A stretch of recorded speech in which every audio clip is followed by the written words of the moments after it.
Bonjour, bienvenue dans une nouvelle émission de Club Littérature chrétienne. Je m'appelle Rigen et je suis étudiante en Allemagne. Aujourd'hui, je vais vous parler du livre L'utilisation du temps, écrit par le professeur Zacharias Tané-Fomou.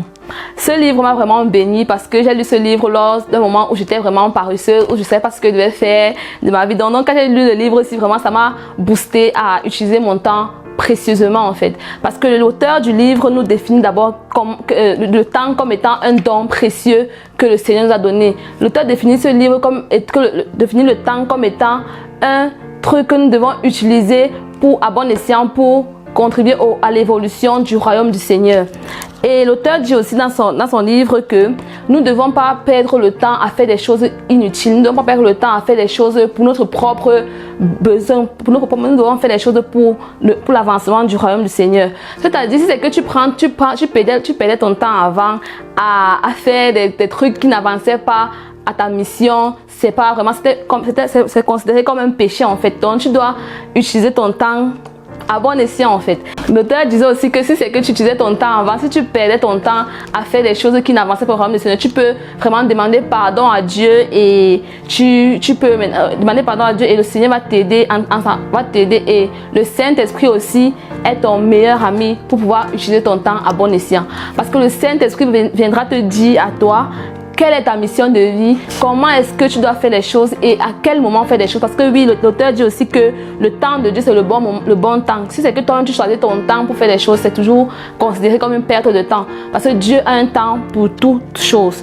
Et l'auteur aussi, j'ai aimé le fait que l'auteur souligne aussi que le fait que nous mangeons n'importe comment, la gloutonnerie par exemple, ou bien la paresse, le manque d'exercice physique, c'est aussi considéré comme une perte de temps. Parce que si c'est que tu ne fais pas d'exercice physique par exemple, ou bien c'est que tu te nourris mal, tu ne vas pas faire des choses qui contribuent au royaume du Seigneur parce que tu seras malade et ces temps de maladie peut te ralentir, te font perdre du temps.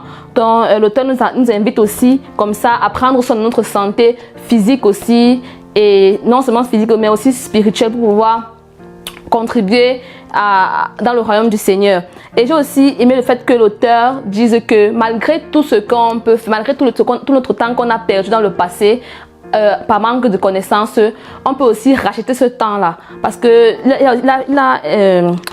il a comme ça pris l'exemple du roi Ézéchias par exemple, où il dit, par exemple, le roi Ézéchias, lorsqu'il voulait mourir, il a fait une prière au Seigneur, en demandant à Dieu de lui donner encore plusieurs années sur terre. Et le Seigneur a exaucé sa prière et lui a donné 15 ans. Vous voyez, 15 ans encore de plus dans sa vie, juste parce que il a demandé à Dieu, parce que Dieu est tellement bon. Et ça m'a vraiment, je veux dire que ça m'a donné la joie au cœur parce que tout ce qu'on demande dans la prière, on l'obtient vraiment.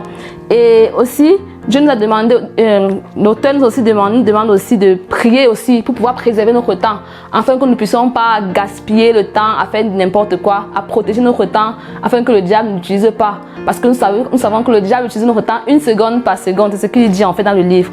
Donc ce livre m'a vraiment béni et ça me permet vraiment de vivre une vie vraiment meilleure, parce que l'auteur nous demande aussi de faire un emploi de temps, de pouvoir utiliser ce temps, de faire un emploi de temps et de respecter ce temps.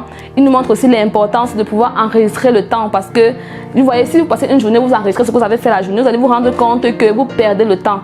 Et lors des enregistrements du temps, vous voyez quel temps vous avez perdu et prochainement vous n'allez pas perdre ce temps-là. Donc je vous remercie d'avoir écouté la vidéo. C'était tout ce que je voulais partager avec vous, et je vous invite aussi à vous procurer ce livre vraiment, parce que c'est très important de chérir son temps. Je vous invite à vous procurer ce livre sur Amazon par exemple, ou sur Kindle, ou pour ceux qui n'ont pas les moyens, vous pouvez aussi nous contacter et on pourra vous envoyer ce livre, que ce soit par poste et tout. Je vous remercie d'avoir regardé la vidéo et on se reprend à la prochaine vidéo. Bye bye.